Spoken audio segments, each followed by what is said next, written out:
Eu tinha 21 anos quando vi meu pai chorar pela primeira vez.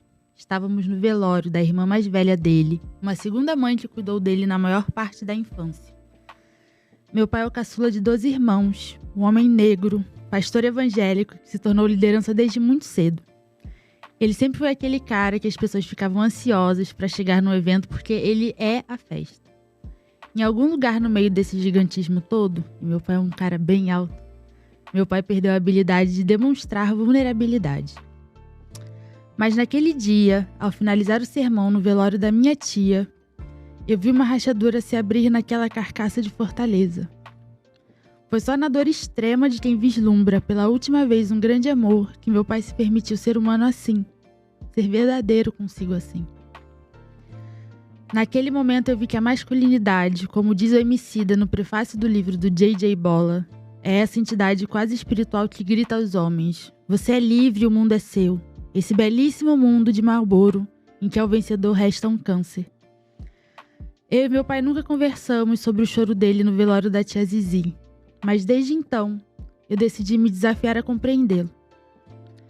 Não apenas compreender, mas acolher meu pai. Mas antes de tudo, reconhecer que meu pai é mais uma vítima de uma estrutura patriarcal cruel, que insiste em tirar dos homens, especialmente dos homens negros como ele, o direito ao afeto, ao choro, à sensibilidade, a chance de ser algo além do que foi escrito para ele socialmente. Eu queria ter visto meu pai chorando mais vezes antes disso. Isso teria me ensinado a chorar e feito um bem enorme para a construção da Gabi adulta. Mas mais que tudo, isso teria me ajudado a vê-lo como alguém mais humano e o afeto entre nós teria sido também mais genuíno. A verdade é que quando um homem não chora, todo mundo ao redor dele perde porque todos os afetos ao seu redor são sequestrados. E hoje nós estamos aqui para falar sobre essas perdas, sobre que tipo de sociedade podemos ser se os homens fizerem as pazes com suas lágrimas e com seus afetos.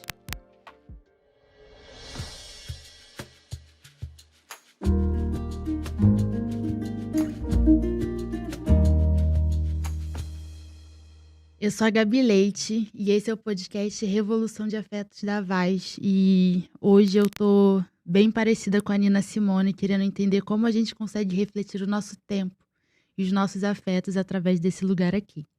E eu não venho sozinha para essa jornada. Nana Queiroz, como você está hoje?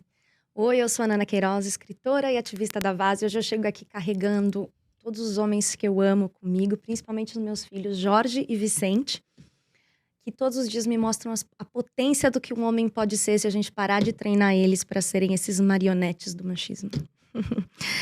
E para conversar esse tema que é tão especial pra gente, né, Gabi? Que mexe com tantos afetos, e eu acho assim que é uma das coisas que mais mexe com afetos, com mulheres que estão pensando como se empoderar. Eu amo muito aquela frase da Bell Hooks, que ela fala assim, né? O feminismo nos deu muitos poderes ao nos permitir questionar o patriarcado, mas ele nunca nos ensinou como ser mulher no mundo, como amar homens no mundo em que eles nos oprimem. E eu acho que isso é a questão. Como é que a gente vai amar homens sabendo que a sociedade construiu essas relações para serem desiguais, né? Em escalas que se transformam. Eu acho que são opressões que se intercalam em momentos distintos, né? Porque mesmo poder chorar é uma vantagem competitiva, né? Poder que as mulheres chorar, têm com relação aos homens. Eu tenho pra mim que poder chorar é privilégio. Eu acho. É privilégio. Um dos poucos privilégios que o patriarcado nos deu, inclusive, eu acho que tem dois. Não, tem três. Não matar baratas, não poder passar maquiagem e poder chorar. Esses são os privilégios dos poucos que eu ganhei diante de um preço muito alto, mas disso falamos em outro episódio. Mas pra ter esse papo aqui com a gente hoje, eu vou chamar duas pessoas com quem eu já venho conversando na minha cabeça há muito tempo. Então eu tenho a impressão que já tô com pessoas aqui particular que eu conheço, né? Eles me conheceram agora há pouco. Mas pra mim é muito pessoal que eu escuto o podcast deles, Vibes em Análise. Todo dia, é quase uma extensão da minha terapia, sabe? Tipo, eu vou lá pra fazer a minha esteira e fico ouvindo e pegando temas pra elaborar pro podcast e temas também pra levar pro divã mais tarde com a minha terapeuta. Então, hoje eu vou receber aqui os pesquisadores e psicanalistas André Alves e Lucas Liedtke. Ó, comunidade, é o seguinte, se você gostar muito desse podcast, você dá uma estrelinha pra gente no Spotify, você segue a gente aí também. Também você pode seguir a gente nas redes sociais ou clicar no link da descrição e entrar ou no nosso grupo de WhatsApp ou se inscrever pra receber o podcast toda semana no seu e-mail. E se você gostar muito, escreve pra gente o que você tá achando ou manda sua pergunta no hello@avaz.org. É HELLO@avaaz.org. E aí, Tá André bom. e Lucas, como é que vocês chegam hoje aqui? Quem chega primeiro, André? Bom dia. Obrigado de novo pelo convite. Eu chego bastante empolgado pra gente falar desse assunto que é tão tranquilo e simples, né? Muito fácil de digerir. E muito pouco potencial de cancelamento. E você, André, como é que tá aí de longe? Lucas. Lucas! E você, Lucas, como tá aí de longe? Eu vou trocar, eu acho que o nome várias vezes. Muita gente acha que a gente é a mesma pessoa. Ai, Jesus na A cruz. gente não é. E Lucas é o nome do meu irmão caçula, o número 6. Então, é um absurdo que eu confunda o seu nome. Eu chego bem também. Obrigado pelo convite, para estar aqui falando sobre esse tema que é tão importante e a gente vai ter que conseguir desempacotar esse assunto aí. Então vamos lá, contem com a gente. Legal. Obrigada por vocês estarem aqui hoje. Eu acho que eu vou ficar agradecendo o episódio todo, porque eu acho que esse tema, essa temática é uma coisa que pega muito todo mundo, né? Envolve todo mundo e afeta todo mundo. E aí, no podcast, a gente tem essa tradição de fazer perguntas óbvias. Seja no início, no meio, no final. A gente tem essa tradição porque o óbvio precisa ser perguntado e respondido, acredito, de várias formas, várias vezes. Mas a minha pergunta é, como que vocês definem o que são masculinidades? E aí eu coloco no plural, porque a gente tem essa mania de uma masculinidade. Mas o que é essa masculinidade? E aí eu queria entender com vocês se é certo falar no plural que são vários tipos de masculinidades, ou se é uma masculinidade. Como que vocês desenvolvem isso e como vocês podem iluminar a gente nesse sentido? Essa é uma boa pergunta e uma resposta assim, tentando ser simples. Nossa, não é nada óbvio essa pergunta, né? Ela é bem complexa. Uhum. Legal. Esse dualismo, né, ou esse binarismo, que é a gente enxergar as coisas dividido em dois, né, como duas partes. Como existe o um e o zero, existe o homem, mulher, masculino, feminino, o bom e o ruim, enfim, a gente costuma pensar assim. A nossa mente, a nossa cultura está muito dividida nesses dualismos, nesses binarismos. Eu e o André, a gente vem da psicanálise, que é um campo de estudo, de prática, que também está bem pautada nesses binarismos. E é muito criticada atualmente, porque hoje em dia a gente vive uma cultura que tenta, em alguns aspectos, questionar a simplicidade desse binarismo, né? Então, quando a gente pensa o que será que caracteriza o masculino ou o feminino, e começa a colocar isso em duas colunas, né, como se fosse uma planilha, e aí Uhum. cria duas colunas, a gente vai criando uma certa taxonomia do gênero, né, que é importante a gente questionar, porque mesmo quando a gente está tentando desmistificar alguns estereótipos, a gente também cria novos estereótipos. Nossa, Se a com gente certeza. continua se a gente continua nessa coisa do o forte, o fraco, não sei o que, o frágil, sensível, viril, e vai colocando nessas caixinhas, por mais que a gente tenha boas intenções de mudar algumas coisas, questionar estereótipos, a gente começa a criar novos. Então, é uma discussão complexa, que a gente tem que conseguir avançar. E um ponto que eu acho que sempre ajuda a gente a sair desse masculino ah, que é totalitário, que todo mundo tem que acreditar nesse masculino ou naquele feminino, é pensar um pouco para você que está nos escutando, para qualquer um de nós, o que é masculino para você, né? Quais são as suas referências de masculino que vão ser diferentes das de outras pessoas, né? E aí a gente tem um outro aspecto que é a singularidade, que é aquilo que diz respeito à minha vida, à minha história, aos meus valores, daquele sujeito específico, né? Então é importante a gente ir desvendando aí quais são as referências de masculino e feminino para cada um de nós, além do que está aí na sociedade, na cultura. Eu topo bastante a ideia de masculinidades no plural, porque dá pra gente sempre pensar na masculinidade ou na feminilidade como narrativas, né? E como hipóteses. A grande questão é que talvez a gente tenha sido muito bom durante muito tempo de fingir coletivamente que existia uma única narrativa sobre o que é ser homem e uma única narrativa sobre o que é ser mulher. Sendo que a gente sabe que não é assim, né? É muito diferente a gente falar sobre o que é a experiência de masculinidade para um homem preto do que para um homem branco, por exemplo. Sim. Um homem jovem, um homem velho, um homem urbano e um homem rural. Então, nesse sentido, talvez a gente está nesse tempo em que claramente a narrativa hegemônica ruiu. A gente não consegue mais esconder as fendas que existem nessa narrativa coletiva. E o que a gente sabe é que os significados da grande pergunta que eu e o Lucas a gente topa bastante, assim como outros colegas, o que é um homem? A resposta para isso nunca foi tão plural. Ou pelo menos nunca esteve num debate tão acalorado sobre como é que a gente vai responder essa pergunta. E aí é natural que a gente tenha, por um lado, tentativas muito grandes, e você já abriu com os 2 pés na porta, trazendo Bolas, o Emicida, né? E mesmo o teu livro e tudo isso sobre pessoas e muitos grupos que estão dispostos a criar novas respostas para essa pergunta. E, ao mesmo tempo, a gente tem numa outra ponta desse espectro muita gente tentando trazer de volta as respostas mais clássicas, mais hegemônicas, mais totalizantes e mais enclausuradoras para essa pergunta, né? Que é o homem muito homem, pra gente cortar direto pro final, né? A manosfera, né? Red pills, incels, né? O que tá... esse é o final e o começo da nossa conversa. Sim. O que tá em xeque é isso. Existe uma cartilha pra gente responder o que é ser homem, ou o que é masculinidade ou não. E aí, por isso que é perfeita a tua pergunta no sentido de é plural. Não tem como não ser plural. Pra começar, porque tá em debate, tá em jogo. E a gente tá nesse jogo. E seres humanos são plurais por natureza, né? É engraçado que a gente tá falando aqui de masculinidade, mas eu acho que o inverso também é válido. Eu, enquanto menina, quando eu era adolescente, era uma grande crise pra mim, porque eu sempre fui uma menina muito viril, né? Como virilidade... Aí as pessoas me perguntam, o que você entende como virilidade? Que virilidade é a palavra que se usa pra descrever o homem, na realidade, né? Mas pra mim, virilidade era isso. Eu sempre fui assertiva, energética, um caráter forte. Eu sempre tive muito drive sexual. Olha, dei bem de supla agora. Um drive. Eu sempre tive uma energia sexual assertiva, né? Que muitas vezes dificultou as minhas relações com homens que se enquadravam em padrões em que a mulher não podia ter esse papel de iniciação.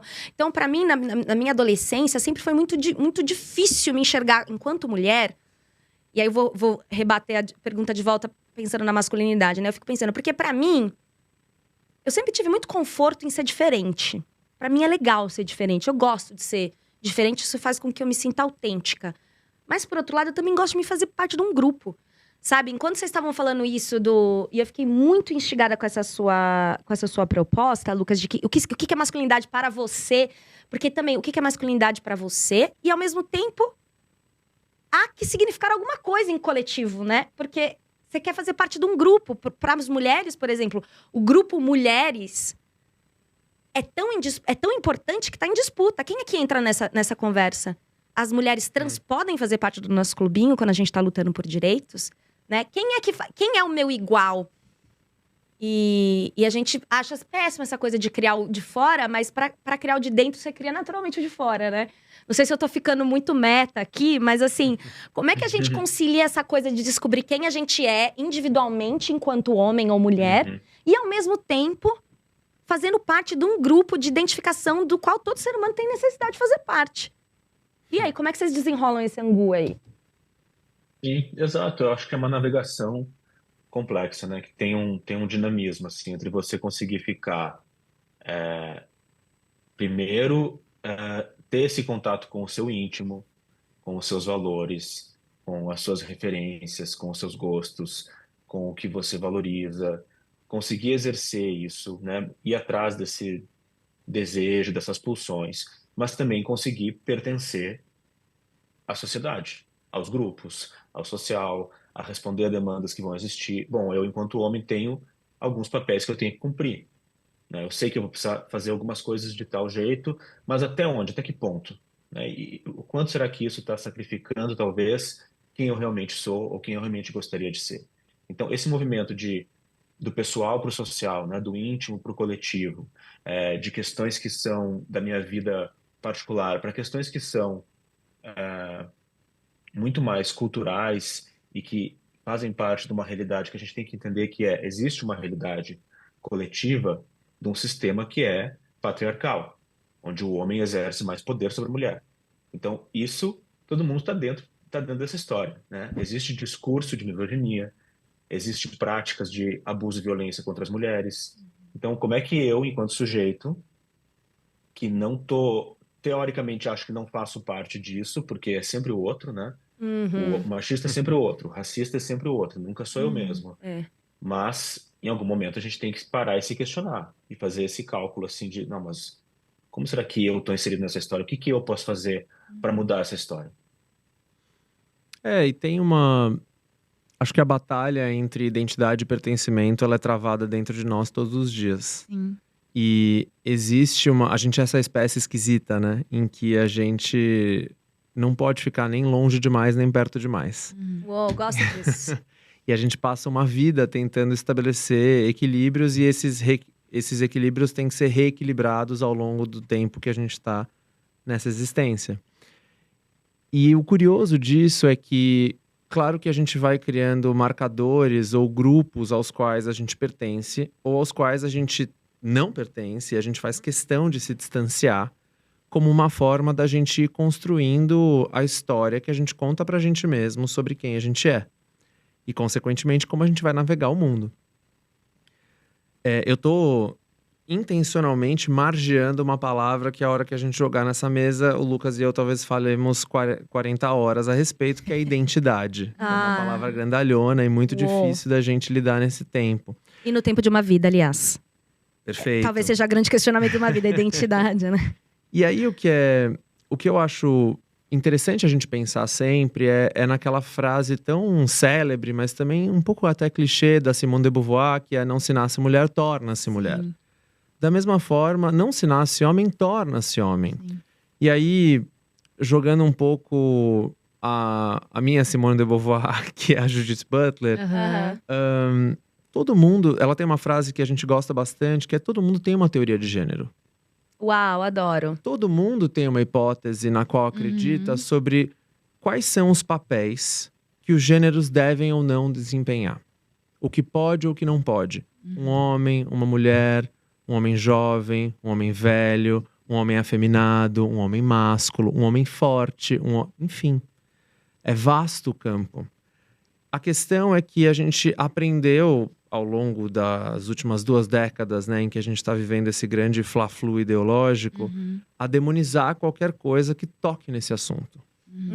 Mas quando a gente tem, por exemplo, você contou na história linda que você dividiu com a gente no começo, Gabi, você contou do teu pai como um líder religioso, né? O homem evangélico também é uma tese de gênero. O homem católico, o homem do terreiro, né? Enfim, todas as matrizes religiosas nos dão também teses de gênero. Então, a grande questão, e aí pra gente navegar grupo ou indivíduo, público ou privado, como o Lucas foi puxar, é quais são as possibilidades que podem ser debatidas e quais não podem ser debatidas. E aí, chegando de novo lá no final, como é que essas imposições ou essas leis vão afetar o jeito como a gente se comporta, o jeito como a gente se relaciona, o jeito como a gente se identifica e, para nossa discussão, é impossível a gente não falar o jeito como a gente sofre. Uau! Nossa. E é isso, né? Eu gostei. Eu vou resgatar várias coisas aqui, né? Gabi, você vai me perdoar hoje? Gente, pra quem tá ouvindo, eu tenho um livro sobre esse tema. Então, esse tema é extremamente apaixonante pra mim. Então, se eu falar demais, tu me corta. Se vocês cansarem de me ouvir, vocês põem no vezes 2 na velocidade. Cuidado, né? A gente é bom de corte, hein? Ah, que bom. O Lucas é melhor que eu, mas Ele a é gente melhor bom que de vocês corte. são bons. Eu acho. E a verdade, assim… Eu não pude… Você falou assim, né? Machista é sempre o outro, racista é sempre o outro. E eu não pude deixar de pensar, se você não se importa, Gabi, de falar do nosso relacionamento. Pode falar. Posso? Pode. Eu e Gabi nos amamos muito. Gabi é uma mulher negra, pra você que só nos escuta. E eu sou uma mulher branca. E em alguns projetos eu sou chefe da Gabi. E ao mesmo tempo nós somos amigas. Então a gente navega uma situação que é muito delicada, né? E eu acho que muitas das nossas interações, principalmente depois de algumas cervejas, etc., algumas coisas se apresentam pra gente que, por mais esforço que eu, enquanto pessoa branca, faça, sempre vão fazer. Por exemplo, um dia a gente foi comprar maquiagem juntas. E a mulher perguntou pra mim, você quer o recibo? E eu disse, imagina, não precisa. E quando eu saí, eu vi que a Gabi tava meio pra baixo. E aí ela segredou pra mim. Uma pessoa preta tem sempre que pedir o recibo, porque sempre alguém pode te abordar na É o saída. recibo, é a bolsa sempre fechada, é o celular na mão pra você não ter que colocar a mão na bolsa ou coisa parecida. Então, a minha branquitude estava chateando a Gabi sem que eu fizesse nada. E às vezes eu faço coisas que chateiam a Gabi, né, Gabi? Às vezes são. Às vezes é uma piada que não é. Tá ali naquele limiar, as pessoas. Isso não é exatamente racista, mas eu não tinha o direito de fazer aquela piada, ela teria. Eu não. Entende? Então são essas coisas que a gente tem que navegar. E eu acho que muitas vezes, pra saúde dessa relação, eu tenho que me colocar como uma pessoa que sabe que é racista e tá ouvindo a Gabi, pra aprender a ser menos, né? Me fala se você discorda, Não, tá? sim. E eu penso dos homens a mesma coisa, né? Eu fico pensando sempre na relação minha e do meu marido. Às vezes a gente briga, ele fala assim, você já vem com a carteirada de gênero pra mim. A gente aqui não tá num bate-papo feminista, a gente tá numa relação. E eu falo pra ele, mas nessa relação você tem que entrar com a presunção de que você é machista e que talvez eu tenha alguma coisa pra te ensinar. Pra que ela possa ser de amor. Porque senão ela nunca vai ser de amor, ela sempre vai ser desequilibrada, né? E não sei se isso fez sentido pra você, Gabi. Como é que você escuta isso Faz também? Se essa sentido. referência faz sentido? Quando você fala, né, que o machista é o outro, o racista é o outro, eu lembrei do papo que a gente teve, que trouxe essa frase do Sartre, né? O inferno é sempre o outro. Uhum. Então, quando a gente se coloca… eu acredito que por nós estarmos numa sociedade estrutural, estruturante, de um machismo estrutural estruturante, digamos assim, de um patriarcado estrutural estruturante, terão momentos que a gente vai reforçar isso também. Momentos em que nós vamos ter atitudes completamente machistas por estarmos já inseridas nesse lamaçal de patriarcado, de machismo, etc. Então, quando a gente vai falar, penso eu, sobre masculinidades, o que é isso que a gente está conseguindo resgatar, sabe? E eu penso nisso como uma missão. O trabalho que vocês fazem, eu acho uma coisa, assim, fenomenal. Porque é basicamente olhar pro lamaçal e falar, dá pra arrumar isso aqui. Dá pra limpar um pouquinho disso aqui. Dá pra Pelo menos resgatar. organizar na cabeça das pessoas, Exatamente. E a gente conversando muito sobre isso de… As pessoas, quando elas vão perpetuar esse sistema, perpetuar essa estrutura, muita gente tá batendo palma pra estrutura e tá falando, é isso aí mesmo. É o que o Emicida fala no livro do J.J. Bola, né? O mundo é esse aí, o mundo é seu. É um eterno mundo de Marlboro e o câncer você ganha no final como seu prêmio, sabe? E aí vocês vêm com esse trabalho que vai dizer, é bagunçado, é estranho, é esquisito, mas dá pra mexer nisso aí. Dá pra mexer, mas não vai deixar de ser esquisito, né? Ao mesmo tempo. E que Eu tudo acho- bem o desconforto. Talvez a gente tenha que lidar com esse fato de que essa mistura entre o privado e o público… Tá tudo bem que ela seja confusa a vida inteira. É um desconforto O bem… esquisito. Sim. O desconforto e o esquisito nos agrada bastante, assim, enquanto pesquisadores de Vamos cultura fazer do uma comportamento, camiseta? Um desconforto esquisito nos agrada bastante. Eu super usaria. Vamos. e de pegar nessas vibrações coletivas aí que são difíceis mesmo de falar a respeito, né? Então, eu acho interessante quando o André traz isso de que a gente tem que refletir também sobre essa desnaturalização da masculinidade, porque muita gente vem acompanhando, nem todo mundo, mas muita gente vem acompanhando como cada vez mais na cultura, em vários cantos das mídias, das redes sociais, a gente vem refletindo sobre o sofrimento das mulheres, que é causado pelos homens, né, em termos bem gerais. Isso vem sendo discutido cada vez mais, né, com movimentos feministas em vários cantos, e isso é muito interessante, isso é muito importante, muito urgente, e essa discussão precisa avançar muito ainda. Porque existem injustiças sociais, né? Existe uma objetificação, uma violência contra o corpo da mulher, a sobrecarga do trabalho, né? O trabalho não reconhecido, o ódio às mulheres. A lista é enorme e hedionda.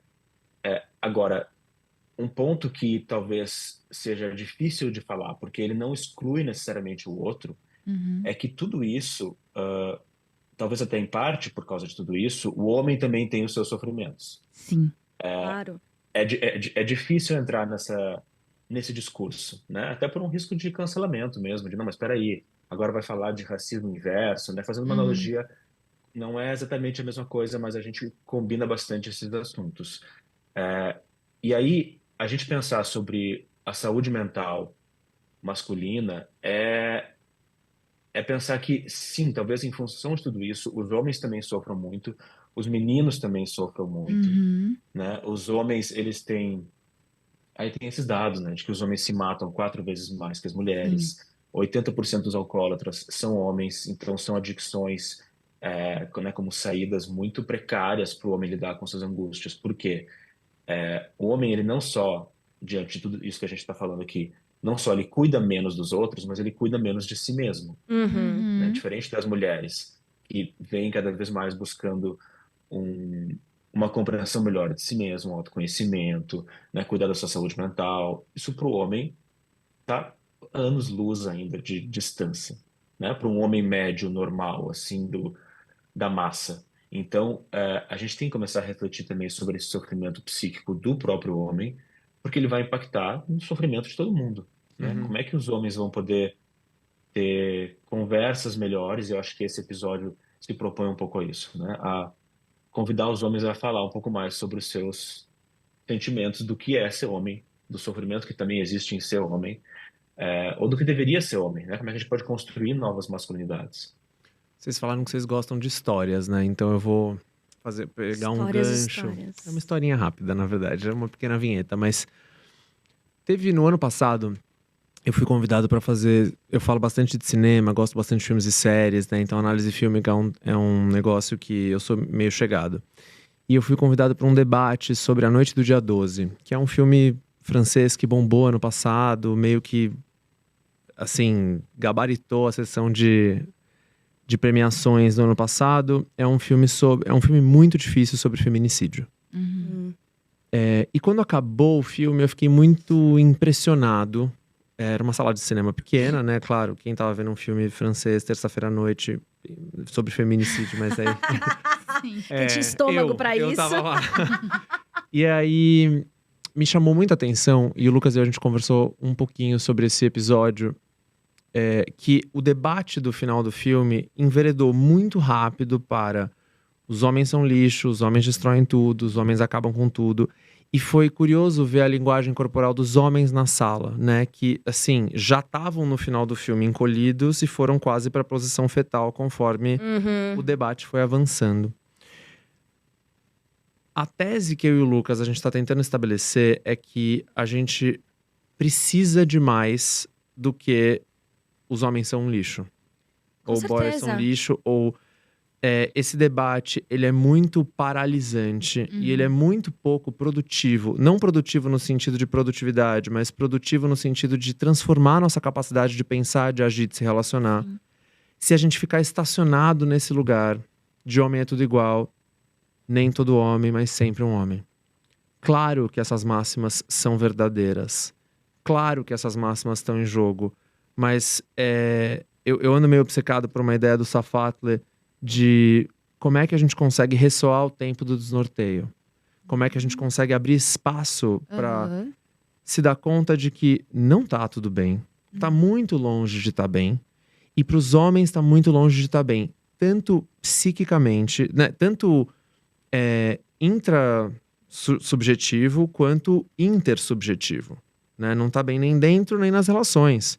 E aí o Lucas puxou a trilha dos números que eu acho assustadores. Né? A gente tem, inclusive, uma quantidade muito grande de homens que não tem sequer um amigo. Né? Homens que estão muito acostumados a viver uma vida inteira sem dividir de si e sem conseguir ter linguagem para falar de si. Eu tenho até um dado disso da minha pesquisa. Pro meu livro, eu entrevistei 600 homens, né? E aí, 3 em cada 10 me disseram que não tinham uma única pessoa no mundo com quem eles se sentiam confortável de chorar. Aí vamos lá. 13% dos brasileiros estão diagnosticados hoje com um estado depressivo crônico. 9,7% dos brasileiros com transtorno de ansiedade. a gente tá falando dos brasileiros que foram pro hospital e foram diagnosticados bonitinho, né? Ou Então, seja, assim, isso é um recorte, né? Isso não é o número real. Nesse pequeno recorte, a gente tá falando de quase 1/4 da população brasileira, né? A crise da saúde mental é um negócio muito sério no nosso país. A gente sabe, por muitos números, que o homem de 50 anos, branco, tá no epicentro dessa conversa. Então, assim, a gente precisa conseguir articular esse debate, porque ele é, para começar, um problema de saúde pública. E saúde pública é um Só problema de pra todos começar. nós. Né? A gente aprendeu aí mais ou menos aprendeu, né? Assim, mas há uns 2, 3 anos atrás, que problemas de saúde pública podem ficar bem sérios. Então, a gente vem tentando construir esse trabalho que também passa por o que o Vinícius Lima, que é um psicanalista lá da UFMG, escreveu aí onde o Lucas tá, escreveu um livro bastante interessante chamado Homens em Análise, em que ele propõe o que ele chama de travessia da virilidade, ou travessias no plural da virilidade. E é um pouco esse trabalho que a gente tem que conseguir fazer como cultura, mas também como, né, um a um, nas relações mesmo. Então é um pouco como é que a gente atravessa essas narrativas, esses mitos que são tão opressores, inclusive para os homens. Né? E para começar, a gente vai ter que tolerar o desconforto dessas conversas, né? O encolhimento dessas conversas. E não necessariamente a gente vai conseguir fazer isso só com todo mundo é lixo. E Lucas, assim, assim, além de ensinar para os caras o que não ser, que é onde a gente estacionou, a gente tem que ensinar o que ser. A gente tem que dar a possibilidade, e aí eu falo ensinar, não é ensinar, né? Essa é uma jornada que cada um vai fazer sozinho. Mas assim, eu acho que você tem que partir, você tem que entregar para os homens uma gama de possibilidades do que ser. Porque eu lembro sempre do João, meu marido, que é um homem excepcional, te amo.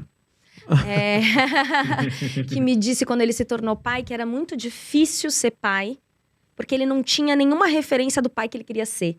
Desculpa, mas é uma sensação de um imaginário mesmo de paternidade muito precário, assim, né? Porque existe essa epidemia de abandono paterno, né? Em termos Com materiais certeza. e em termos afetivos, né? Então, o que isso vai desembocar no psiquismo dessas crianças, né? Sejam elas meninas ou meninos, ou nenhum dos dois, né? E o que isso vai criar para o nosso contexto sociocultural mesmo, assim, enquanto Brasil, né? A gente tem dados do IBGE aí que dizem que 6 milhões de brasileiros não têm o nome do pai na sua certidão de nascimento. E que existem 11 milhões de famílias formadas por mães que criam seus filhos sozinhas, né? Então, até se a gente vai olhar na cultura, o André falou dos filmes, assim, mas se a gente vai olhar em termos de representação na cultura, em filmes, séries, o que for, como que a gente vê essas imagens dos pais, né, do pai masculino? Ele é muitas vezes, ou ele é faltante demais, ele abandonou, ele não deu o que tinha que dar, ou ele é severo demais, né? Ou ele é autoritário, ou ele traumatiza a criança porque ele não sabe regular direito seus afetos, não sabe falar sobre seus afetos. Então tem uma questão de representatividade mesmo, né, que a gente precisa conseguir desenvolver. Beleza, vamos tentar tirar esse homem lixo aí do caminho, né? Homens, colaborem, vamos tentar desfazer essa imagem. Mas aí que outro homem que a gente coloca no lugar, né? Que outro homem interessante que a gente pode colocar aí? E aí, até porque... E aí tem muita gente falando sobre isso há um tempo. É interessante isso que você falou, porque a própria masculinidade hegemônica, ela é construída na via do negativo. Sim. Homem não fala desse jeito, homem não chora, homem não faz esses trejeitos, homem não cruza a perna, homem não se veste assim, Então, sobra muito pouco, porque é um negativo, não no sentido de tolerar o negativo que existe dentro de todos nós, mas é um negativo em torno da interdição.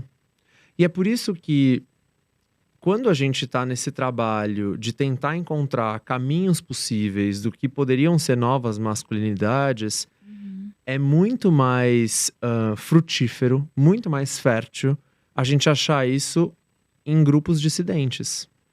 Então, há muito mais tempo, homens negros, homens LGBT, os homens trans, para mim, hoje é onde tem celeiros de novas masculinidades acontecendo, porque é onde, assim, bom, a norma nos deixou… E aí o Mario Miele, que é um autor que eu gosto bastante, italiano, ele fala da norma em letra maiúscula, né? Então, a dona Norma nos deixou o seguinte. Pra vocês não cabe. Né? O Davidson Faustino fala isso, né? Que é um pesquisador que a gente gosta bastante, que é… Ao homem negro não é direito ser homem. Né? E aí a gente tem todas essas castas do que é masculino. Sim. Né? E aí, nesse sentido, como é que a gente consegue abrir novas possibilidades e, na verdade, aprender novas possibilidades, e que eu acho que elas estão o tempo inteiro ligadas à nossa capacidade de sustentar perguntas no lugar da gente tentar apressar respostas. O que não é necessariamente fácil. Repete essa frase, pelo amor de Deus. Como é que a gente consegue sustentar perguntas no lugar da gente apressar respostas? É pra escrever no coração isso, sério? Sim, é pra fazer um quadro. Outra camiseta, vamos, outra camiseta. Isso, o nosso trabalho, a gente tenta ser menos prescritivo exatamente por isso, né? E aí a piada que… Pobre do Lucas, né? Não aguenta mais ouvir eu fazer, mas a gente fala e repete essa frase de que a gente criou a Float, que é o nosso Instituto de Pesquisas e Estudos Comportamentais e Culturais, ou Vibes e Análise, que é o nosso podcast, que virou livro, enfim, toda essa trilha, né? Esse pequeno microecossistema de mídia que a gente insiste é pela simples possibilidade da gente poder tolerar as bad vibes, né? E falar essas vibes que não são fáceis. Sim. Né? E que jogou na mesa, parece que assim, nossa, torta de climão. Chegou o pessoal.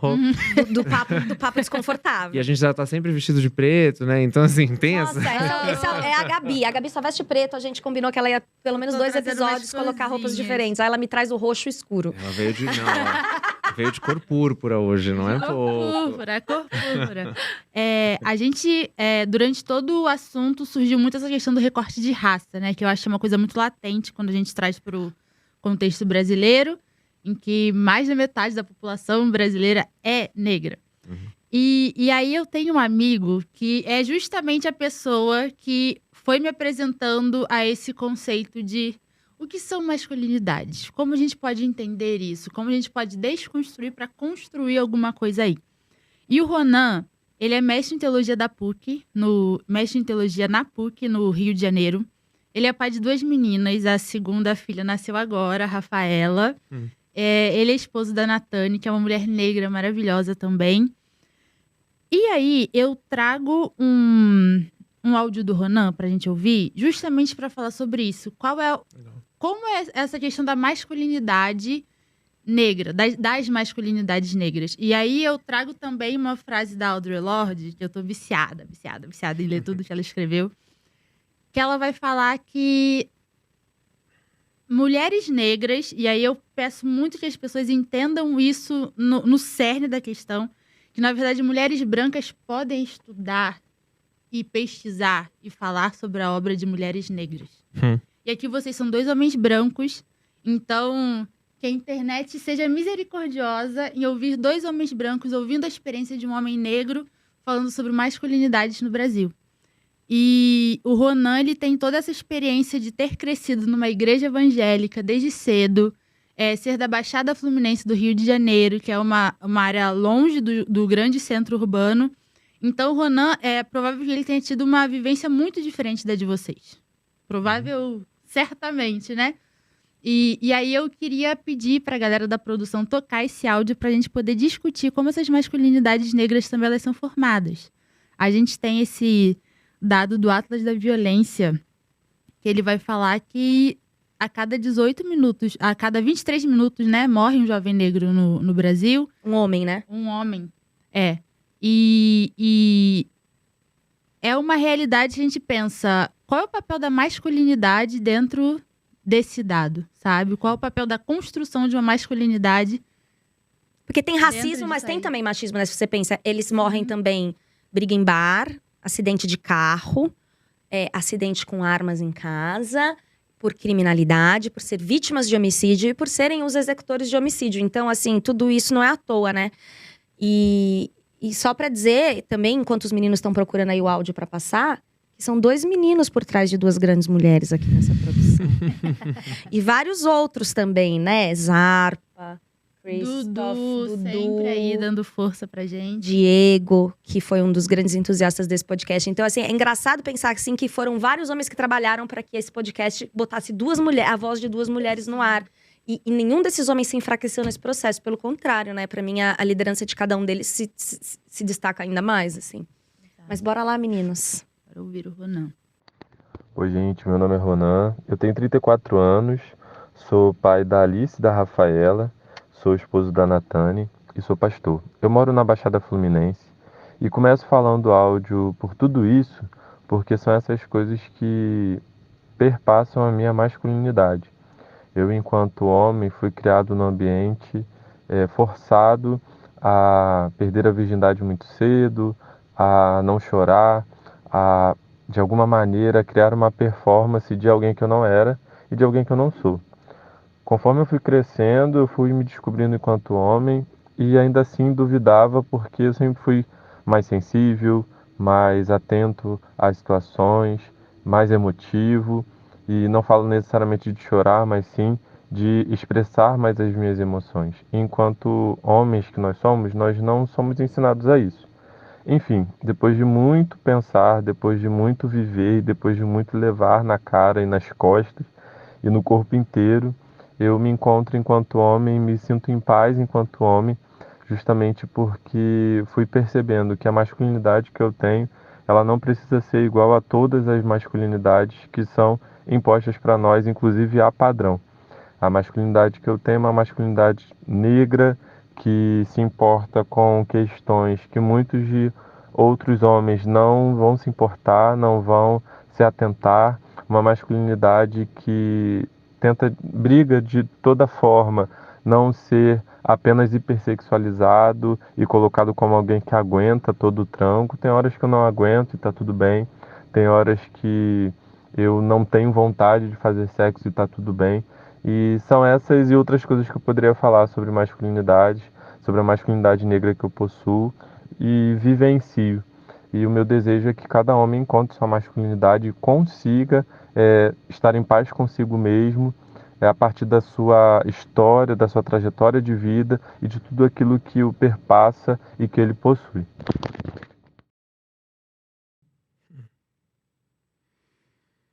Uau, né?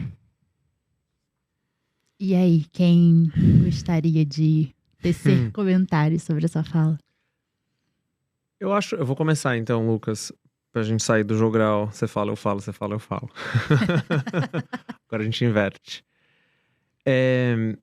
Acho que muito bom a gente ouvir o Ronan, principalmente porque, sim, ele tá em outro tipo de recorte, né? Tem um vício principalmente da ala progressista brasileira de demonizar as igrejas, né? E principalmente o campo evangélico. Mas qual instituição constrói algum tipo de escuta e apoio como as igrejas, né? Nas realidades periféricas brasileiras, que são tantas. Exato. Então, acho muito importante a gente escutar e acho muito bonito quando ele fala espero que cada um encontre a sua. Uhum. E aí a gente é suspeito nesse sentido, a gente é psicanalista, então a gente tem uma crença na subjetividade radical, né? A subjetividade de cada um, e claro que cada um vai tecer a sua relação com o grande outro. Cada um de nós vai conseguir encontrar, sim, os lugares possíveis e impossíveis de lidar com as normas que nos são impostas.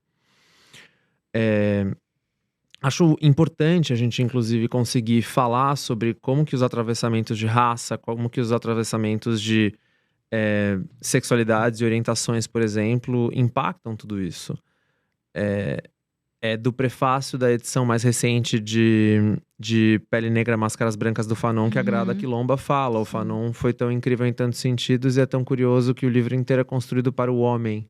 Sim. Negro, né? Como se a mulher negra tivesse à margem da existência, né? Ou à margem dessa discussão, né? O que é aquela história, né? Assim, muito clássica e eu achei muito boa a tua introdução, que não é porque é o Fanon que ele deixa de ser homem. Exato. Sim, eu acho que é importantíssimo a gente lembrar disso. O que a gente vai fazer? Cancela o Fanon? Não, gente, não vai dar, né? Assim, peraí. Olha o tamanho dessa obra, olha o tamanho desse trabalho. Não, a gente vai ter que conseguir fazer algum tipo de leitura reparativa. Uhum. E eu acho que essa é a grande questão pra gente quando a gente tá falando sobre masculinidades. Como é que a gente vai conseguir fazer essa travessia da virilidade ou do mito viril? Uhum. E de tudo que ele representa. E aí, vou abrir um pequeno parênteses que eu acho muito importante a gente pensar em como… Vocês falaram pra gente assim, quando nos convidaram. É como se fosse uma continuação do episódio de Masculinidade de masculinidade que a gente fez no Vibes em Análise. E nesse sentido, eu tenho pensado muito que a virilidade, ela é também uma tentativa dos homens de driblarem a castração da sociedade. Nossa. O homem tá nesse Fome. lugar de mais importante é também um jeito do homem poder tentar sustentar um lugar de que eu não preciso abrir mão de tudo. Né? O humano é essa coisa curiosa, né, de que a gente sai do narcisismo com a certeza de que algo nos foi roubado, né? E aí, quando a gente tá falando de homens, a gente tem uma certeza absoluta de que tem direito a tomar isso de volta. E é por isso que o debate sobre masculino e feminino entrou nessa lógica de gangorra, Uhum. né? Então, se Que querem interessante. que eu saia do centro, na verdade querem me diminuir, querem me rebaixar, querem tirar de mim o que é meu, por direito. E aí os red pills, os incels, a Sim. machosfera, vai ser muito bom em falar assim, querem roubar o que é teu, mas eu vou te devolver. Como é que você faz isso? Não pode casar com mulher que escuta funk, não pode casar com mulher que seja fora do padrão, não, enfim, aí vai. Uhum. É quase uma indenização pela série de interdições das quais você falou mais cedo, né? Perfeito. Só que aí, voltando pra nossa conversa, né, pra não soar tão maluco e falar de tantos assuntos ao mesmo tempo, como é que a gente consegue ter todo esse debate sem a gente esquecer que cada um vai tecer o seu caminho. Legal. Cada um vai precisar encontrar o seu lugar subjetivo. E como é que a gente vai fazer isso? E aí é que é suspeito vocês botarem 2 psicanalistas pra falar sobre isso. Que vai ter que falar, né? E essa tese a gente insiste. E na clínica isso é muito claro, gente. Assim, existe uma dificuldade muito grande de falar sobre si. Porque o maior interdito é homem não fala. Né? Isso segue em avanço, né? Tô bastante nesse lugar, assim, de pensar em vínculos, né? E relações de uma forma geral, psicanálise de casais, psicanálise vincular, enfim. Tem um padrão, por exemplo, quando a gente pensa em casais, que é uma quantidade muito grande de homens que desiste do trabalho emocional. Uhum. E aí acaba se vinculando com mulheres muito expressivas. E que acabam se alimentando delas e só conseguem sentir o mundo através do filtro da sua parceira. Isso é grave, porque estabelece aí um vínculo muito parasitário. Uhum. Em parte parasitário e em outra parte um vínculo em que assim, ele só consegue sobreviver se ela sentir por ele. Só que isso enlouquece ela. Sim. E ele também, né? Que fica castrado emocionalmente. Fazendo, assim, um perfilzão do casal heterossexual aqui e tal, né? Assim, tô até deixando de lado um pouco todo o trabalho que a gente pensa em solidão gay e tal. Porque, assim, outro episódio, né? A gente falar sobre masculino e a opressão, por exemplo, que a letra G exerce sobre as outras letras do LGBTQIAP+. Mas esse é um assunto que também a gente é bem cancelado quando fala e eu falo demais. Lucas, o que você pensa disso Ô, Lucas, tudo? posso te convidar a falar de outro tema? Porque eu acho que… Eu quero muito falar disso, eu tô com medo do tempo acabar sem a gente abordar isso. Eu quero falar de sexo. Porque o Ronan trouxe essa coisa muito forte. Eu acho que a sexualidade é um dos grandes não podem dessas interdições masculinas, né? Que homem não pode dizer não ao sexo. Na minha concepção, você não poder dizer não já é uma violência sexual. Porque você tá fazendo um monte de sexo que você não quer. E se fazer sexo que você não quer não é a definição de violência sexual, não sei o que é, né? Então, e é engraçado que a Ana falou, tá tudo bem se eu não quero fazer sexo. E a verdade, todo dia. E a verdade é que a maioria dos homens não quer, né? E na minha pesquisa, falaram, olha, 66% dos homens não quer fazer sexo mais do que 2 vezes por semana, dos meus entrevistados. A verdade é que a maioria dos homens quer fazer sexo 2 vezes por semana ou menos. Então, assim, como é que a gente justifica essa ideia do homem todo viril? Esse mito da testosterona como um hormônio que em tudo manda, que é o controle do corpo masculino, né? E essa realidade de homens que, na verdade, não estão tão interessados em sexo assim quanto a gente fala. Pois é, que confusão aí, né, para pensar no desejo masculino. Porque é claro que o desejo é uma coisa que é uma combinação que vem de dentro e de fora, né? Tem a ver com as nossas pulsões, com a nossa libido, com os nossos hormônios, testosterona e neurotransmissores, e genética e tudo mais. Mas tem muito a ver também com o que vem de fora, com o que a gente aprende que deve ser o nosso desejo, né? O Lacan vai dizer que o desejo é sempre o desejo do outro. Então, como que a gente articula o nosso desejo com o que esperam da gente? Nesse caso, para o homem, também, assim, não é fácil para a mulher e para o homem é um outro sentido, né? Eu acho que para a mulher a gente tem esse grande pavor, existe um pavor do desejo feminino, né? É um desejo que é misterioso, que é Sim. assustador, que é um grande tabu, que tem que ser escondido e não pode ser difundido assim culturalmente, socialmente, né? O prazer e o desejo feminino.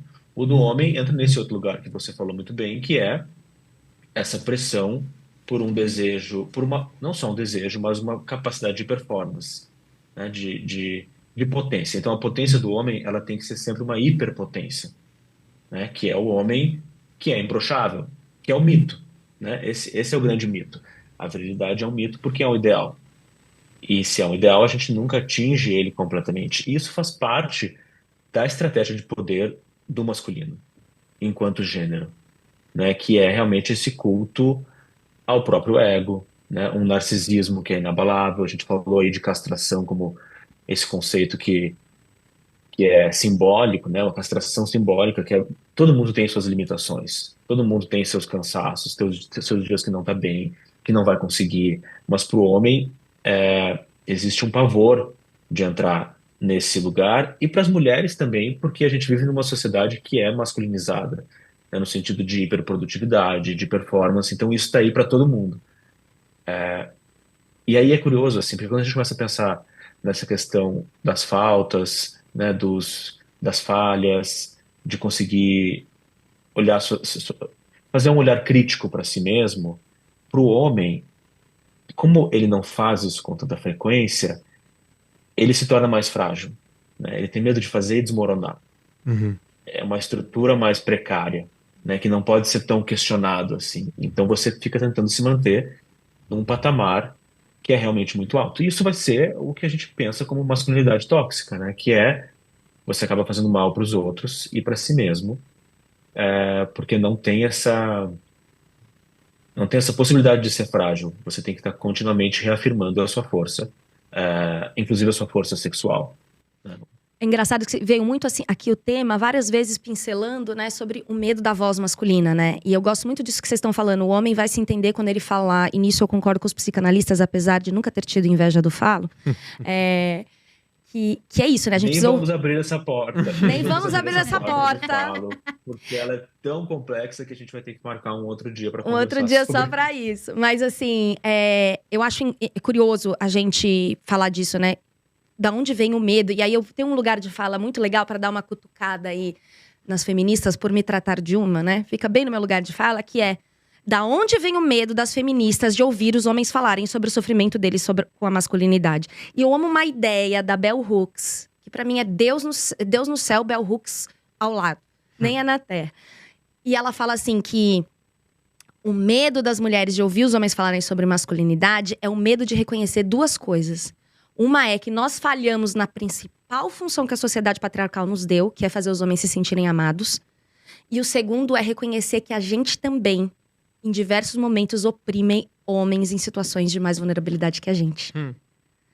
E eu adoro essa ideia, porque, assim, quando você vai fazer um patamar da Rádio Fem de internet, ela, em geral, é uma mina branca de boa qualidade financeira e que tá cancelando homens o tempo inteiro por discutir masculinidades. Só que assim, pra ela deve ser realmente muito difícil reconhecer que ela talvez oprima o homem negro que tira o lixo dela, o homem negro que foi lá consertar o banheiro dela e depois ela pagou menos do que o justo porque ela ficou pechinchando mesmo tendo condição de pagar um salário melhor. Então eu acho assim que existe... E é aquela velha coisa, né? A gente falou Sartre hoje aqui bastante, mas assim, todo mundo é metade cúmplice e metade vítima, assim. Né? Eu até brinco no meu livro, talvez essa matemática não seja exata. Alguns são mais vítima, outros mais algoz, né? Sim. Mas Sim. É assim, a gente há de reconhecer que todo mundo é as duas coisas, gente. Porque senão, Só de ouvir ninguém se transforma. Tanto que na escola, né, a gente fala de pedagogia participativa, porque a criança não sente e absorve. Quando é que ela aprende? Quando ela conversa, quando ela produz, quando ela se sente proprietária do mundo, ela se apropria daquele conhecimento para fazer algo de si mesma e do mundo que está ao redor dela. Em relação. Em relação com o outro. Em relação. É interessante mesmo isso, e puxando um pouco do que o Lucas falou, porque no final das contas, como é que a gente consegue... É um pouco disso que eu estava falando sobre uma leitura reparativa, né? Como é que a gente consegue ter conversas que não sejam tão paranoicas, né? A Radfem, assim como o Incel, são próteses identitárias muito paranoicas. Né? A gente precisa defender... E elas estão construídas em cima de outrofobia. Né? Eu preciso temer o outro, porque o outro quer tirar de mim o que é meu. Né? E aí é que a gente tá na grande discussão sobre identidade. Porque no final das contas, eu tava lendo as perguntas que vocês enviaram antes da gente começar o episódio. E aí tem uma delas que me chamou muita atenção, que vocês falam sobre como tudo isso retira do homem o direito de ser indivíduo. Né? O patriarcado de uma forma geral. Eu acho que não. Eu acho que não retira o direito de ser indivíduo. Mas com certeza retira o direito de ser sujeito. Né? Qual a diferença? Vamos lá. Qual a diferença, André? Ia fazer a mesma pergunta. Vamos lá, vamos simplificar. Vamos entender isso. Vou simplificar, mas tem potencial de eu gostar muito dessa confusão, hein? O indivíduo como, bom, beleza, né? Alguém em sociedade, uma pessoa em sociedade que tem os seus direitos e que tem os seus lugares. Né? E o sujeito como o sujeito do seu desejo. Né? Alguém que não é necessariamente, não é apenas um objeto na massa. Ele tem agência. Ótima, essa palavra ela é ótima nesse sentido. Só que também tem a capacidade André? Pode, vai lá. Que eu acho que pode ser mais... Porque quando a gente fala em indivíduo, a gente pensa muito num olhar sociológico. Exato. Né? Que ele já não pode mais ser dividido. Ele já é um indivíduo. Agora, o sujeito, num olhar mais da psicanálise, tem mais a ver com aquilo que o André começou a falar antes, sobre a subjetividade. Né? Que é essa busca por um lugar subjetivo. O que é a subjetividade? É você se perceber qual que é o meu lugar enquanto sujeito no mundo. Como você se enxerga, como você enxerga os outros, como você enxerga o que fizerem ou o que fazem com você, né? O que você faz com o que fazem e fizeram com você. Aí entra essa questão da subjetividade que, quando a gente pensa nesses grupos que são mais radicais ou que são mais paranoicos, tem muita coisa para ser elaborada aí, né? Para ser falada, para ser tratada. Então, retomando o que a gente falou lá no comecinho do episódio, quais são as suas referências de masculinidade e feminilidade? Como elas foram construídas na sua história, desde que você nasceu, com as pessoas que estavam ao seu redor. A partir daí, a gente começa a ver que tem coisa que pode ser melhor elaborada, né? E a fala vai ajudar muito nesse sentido, porque você vai elaborando e vai trazendo esse olhar mais para dentro também. É que no final das contas a gente lembrar, e o sujeito, a gente acreditar que somos sujeitos é a gente lembrar que a gente é dividido, que a gente é cindido, que a gente carrega uma multidão dentro de si. Inclusive uma parte dela a gente não conhece. Isso é a gente abrir mão da nossa identidade para a gente ir atrás do nosso desejo. Desejo como essa fonte inesgotável de crise. Se a gente quer, né, onde há desejo há fumaça. Se a gente quer, a gente vai ter que queimar algumas coisas, abrir mão de outras. Não vai ser fácil esse processo. Nunca é. E é isso que nos mantém vivos para nossa felicidade, para nossa derrocada. No final das contas, é muito pouco a gente reduzir tudo isso e a gente tentar calar a multidão que existe dentro de cada um de nós com um significante único, como no caso, homem. Nossa, eu acho que você encerra magnificamente o que a gente está falando. Infelizmente, nós teremos que calar o desejo agora, porque o desejo aqui é querer continuar a conversa por horas e horas. É incrível ouvir vocês falando. E todo episódio, nós pedimos que os convidados eles indiquem algumas produções, alguns materiais. Então, a gente pede a indicação de um podcast, um filme e um livro para as pessoas que estão nos ouvindo, nos assistindo, possam se aprofundar no tema. E aí, fiquem livres, sejam livres para descobrir no âmago do ser de vocês o que vocês querem indicar para nossa Pode nossa ser autopromoção galera. também, tá valendo. Sim. Bom, se vale a autopromoção, como podcast, eu indico o Vibes em Análise, Uhum. que é um podcast que eu faço junto com o André, e a gente tem um episódio sobre masculinidade que a gente chama de Conflitos do Masculino. Legal. Então, acho que é um complemento, assim, para quem quer aprofundar mais esse assunto que é Eu já ouvi tão 3 difícil vezes e de recomendo. simplificar. Legal. De filme, eu acho que tem um filme que tá aí bombando muito, que é um filme francês, Uhum. tá indicado ao Oscar e tudo mais, que se chama Anatomia de uma Queda. Ah, sim, sim. Não vi ainda, E é bom? que é muito interessante para pensar na questão dos papéis de gênero, assim, do que é o pai e uma mãe de uma família. É um filme maravilhoso. Eu assisti 2 vezes e super recomendo. E de livro, Uhum. o André falou da Judith Butler e eu acho que é um pontapé inicial para a discussão que é meio bibliografia básica, né? Eu iria com o Corpos que Importam. Eu acho que é um livro que nos ajuda a suspender muitas coisas que a gente tem concebidas na cabeça sobre o que é sexo e o que é gênero, e que a gente vai descobrindo que são coisas apreendidas, que não são coisas tão naturais e simples como parece que são, né? Eu acho que tanto a Butler quanto o Preciado, que é um filósofo espanhol maravilhoso também, e aí é uma leitura bem interessante, poética e caótica, e você vai lendo e às vezes você entende, às vezes não entende, mas é muito emocionante. Então, Butler também, indico né? esses dois autores. Gente, muito obrigada. Obrigada, Lucas. Obrigada, André. Obrigada a você que está nos assistindo, você que está nos ouvindo. E a gente fala, como sempre, que se você gostou desse podcast, você pode recebê-lo semanalmente no seu e-mail, clicando no link da descrição do episódio, na plataforma preferida sua. E semana que vem, eu vou pedir pra Nana falar essa parte da semana que vem, porque foi um episódio muito gostoso que a gente gravou. E Nana é mãe. Nana é uma mãe de meninos maravilhosos e eu acho que ela pode fazer essa chamada do próximo episódio. O próximo episódio nós falamos com ninguém menos que Elisama Santos, autora, entre outros livros, de Conversas Corajosas e Educação Não Violenta. Ela é apresentadora do GNT e produz um conteúdo, eu acho que ela é muito boa em democratizar a questão da infância de forma acessível. Então, é um programa maravilhoso, a gente vai deixar um pequeno teaser para vocês aqui. Quando a gente vangloria o não gosto de criança e achar normal, falar, tem criança, então não vou, a gente está deixando de ser essa comunidade. Porque a gente está acreditando realmente naquele pensamento bem estreito de que quem pariu uma Deus que o embale. Sabe? E não, essa criança é de todo mundo. Sabe por quê? Porque essa criança aí vai ter que resolver os problemas que a gente está deixando para ela.